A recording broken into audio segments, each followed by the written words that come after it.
반갑습니다. 한국전란TV입니다.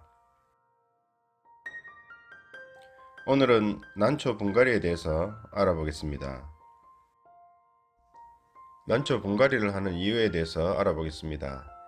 첫 번째로 많은 수로 불어난 난초의 환경 개선, 두 번째로 화분 내의 비료나 농약 성분의 축적으로 인한 피해를 방지하는 이유가 있으며, 세 번째로는 병든 난의 전이를 방지하는 이유가 있겠습니다. 분갈이 시 유의사항으로는 세력이 약한 난초는 무리하게 나누지 않습니다. 최소 분주 촉수는 2촉 이상으로 하는 것이 유리합니다.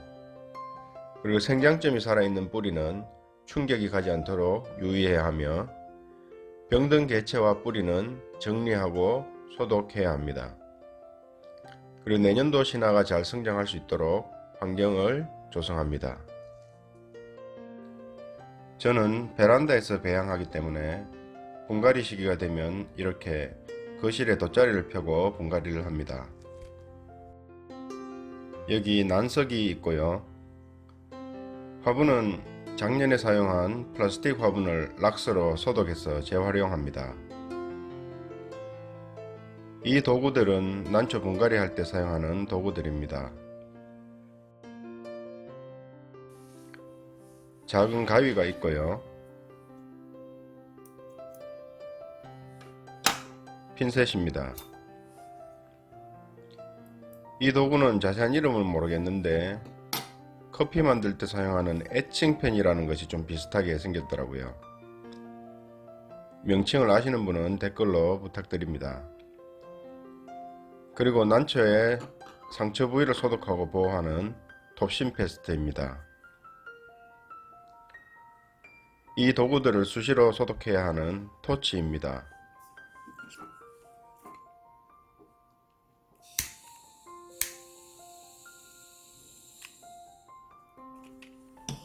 도구들은 사용할 때마다 이런 식으로 화염 소독을 해야 병의 전이를 막을 수가 있습니다.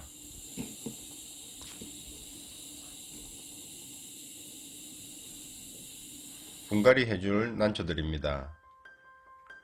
화분에서 꺼낸 뒤에 물에 한번 헹궈냈습니다. 분주를 해줘야 되는 난초도 있고 간단하게 정리만 해도 되는 난초도 있습니다.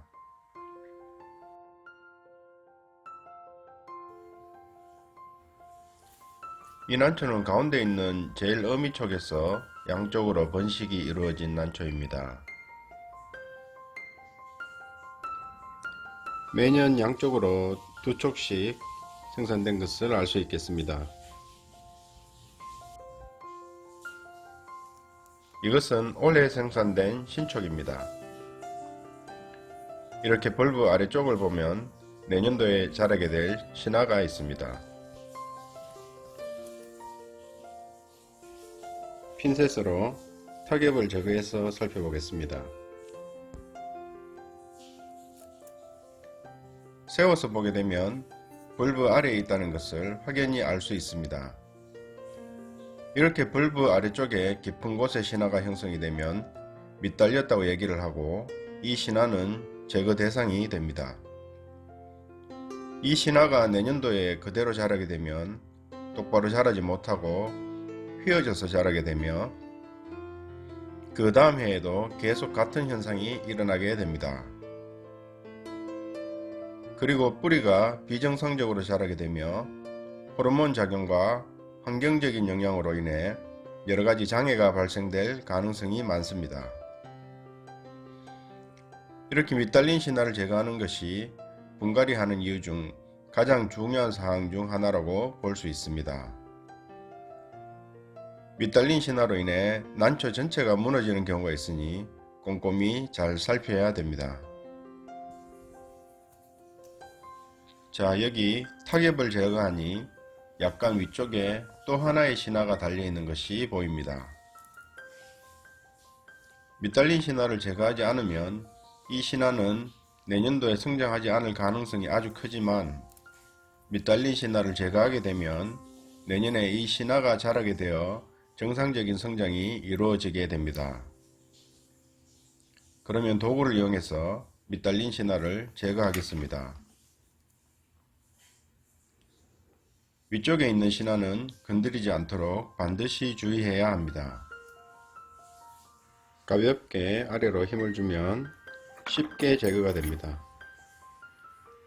자, 이렇게 밑달린 신화가 제거되었습니다.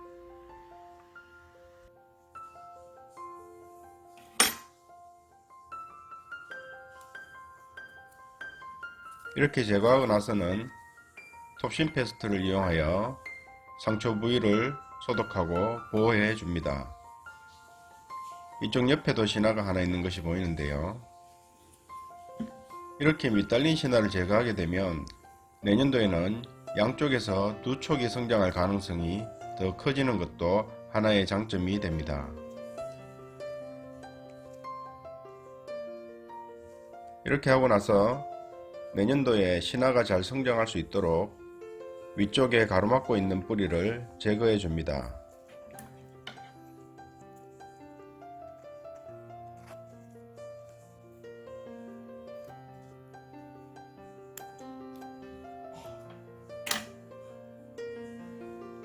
여기 위쪽에 있는 뿌리도 제거를 해 줍니다.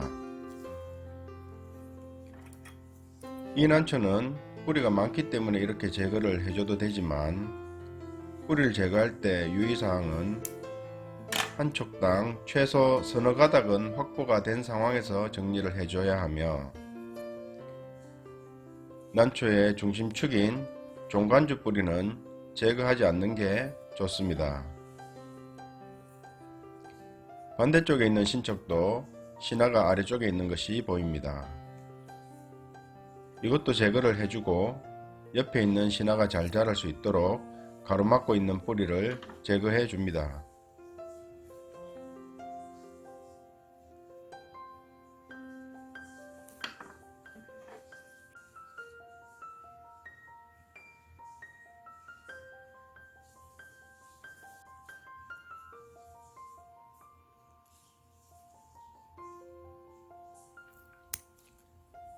벌브 주변에 지저분한 타겹들은 손으로 뜯어내면 안되고 가위를 이용해서 윗부분만 정리해 줍니다. 이 타겹들이 벌브와 신화를 보호하는 역할을 하기 때문입니다.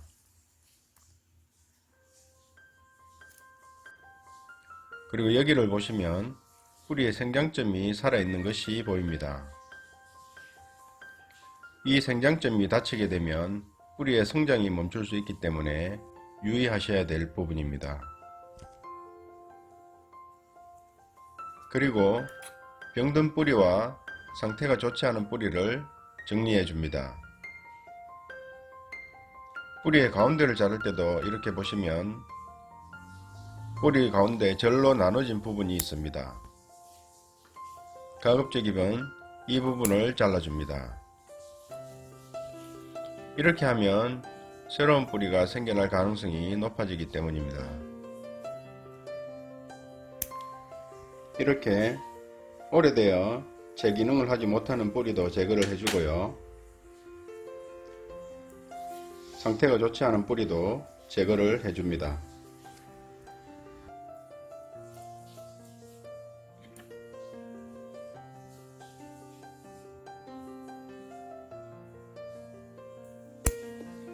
자, 이렇게 밑달린 신화를 제거하고 뿌리 정리를 했습니다.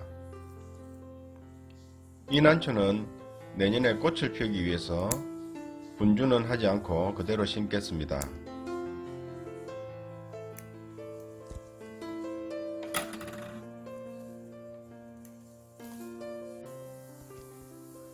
지금 보시는 이 난초도 마찬가지로 가운데 어미 촉에서 양쪽으로 번식이 이루어졌습니다. 원래 총 4촉이 생산되었는데요.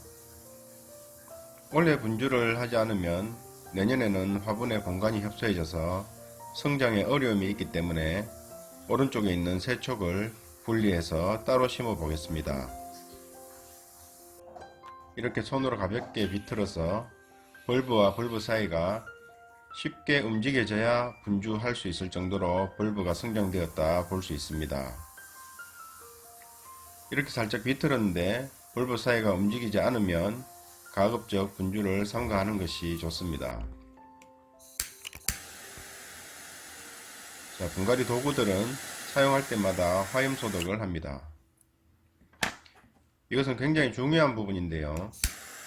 난초의 병은 배양 환경에서 오는 경우도 있지만 분갈이 시 오염된 도구와 손을 통해서 전이되는 경우도 많기 때문에 분갈이 도구와 손은 항상 청결히 유지를 해야 됩니다.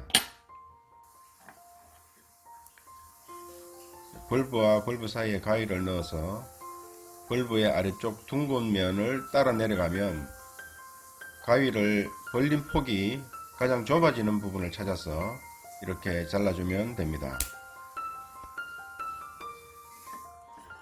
엉켜있는 뿌리를 조심스럽게 풀어줍니다.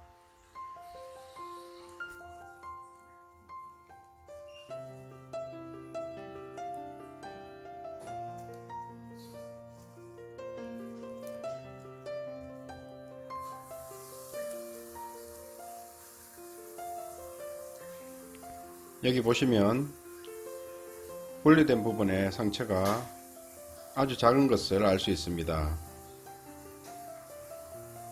분리를 잘못하게 되면 벌브에 큰 손상을 입힐 수가 있으니까 조심스럽게 작업을 해야 됩니다.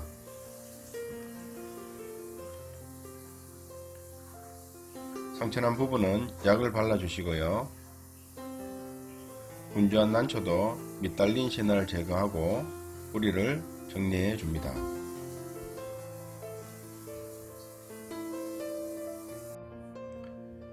화분에 심는 방법은 에라님마다 사용하는 식재가 다른 경우가 많지만 대립, 중립, 소립, 화정토 순으로 심는 것이 기본이라 할 수 있겠습니다.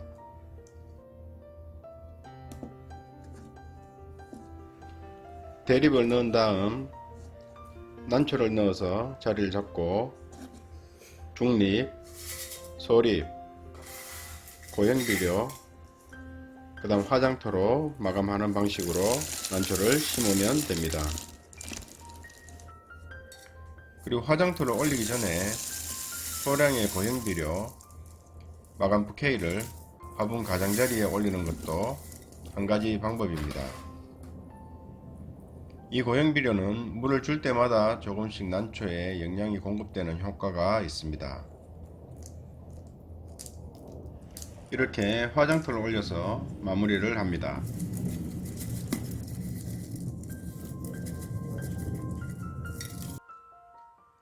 이렇게 분갈이가 모두 끝나고 나면 약 일주일간은 매일 물을 주고 햇볕은 가급적 줄여서 난초가 안정을 취하고 새로운 환경에 적응할 수 있도록 해줍니다.